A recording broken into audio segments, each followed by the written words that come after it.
அனைவருக்கும் வணக்கம்.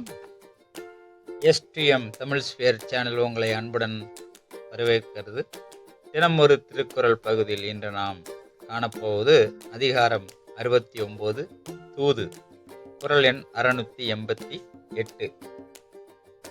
குறட்பா: தூய்மை, துணைமை, துணிவுடைமை இம்மூன்றின் வாய்மை வலியுரைப்பான் பண்பு.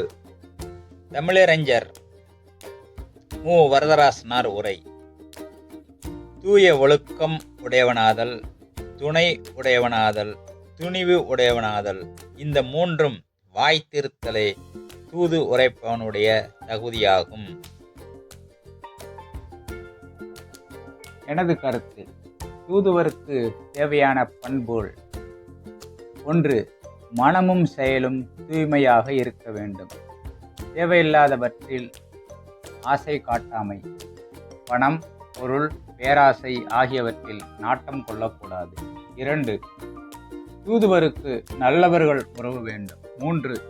அச்சம், பயம் இன்றி தன் அரசரின் செய்தியை தெளிவாக உறுதியாகச் சொல்லும் மன உறுதி. மேலே சொன்ன 3 பண்புகளுடன் சேர்ந்து 2 அரசர்களுக்கும் உண்மையை எடுத்துச் சொல்லும் பண்பு வேண்டும் என்ற தகுதிகளை இந்த குறட்பா வலியுறுத்துகிறது. மீண்டும் ஒருமுறை குறள் எண் 688 நினைவுபடுத்தலாம். தூய்மை, துணைமை, துணிவுடைமை இம்மூன்றின் வாய்மை வலியுரைப்பான் பண்பு. இந்த காணொளியை கண்டதற்கு நன்றி. தினம் ஒரு திருக்குறள் உங்களுக்கு பிடித்திருந்தால் எஸ்டிஎம் தமிழ் ஸ்பேர் சேனலை சப்ஸ்கிரைப் செய்யவும், லைக் செய்யவும், பெல் பட்டனை தேர்வு செய்யவும். மீண்டும் சந்திப்போம் அடுத்த காணொளியில். நன்றி, வணக்கம்.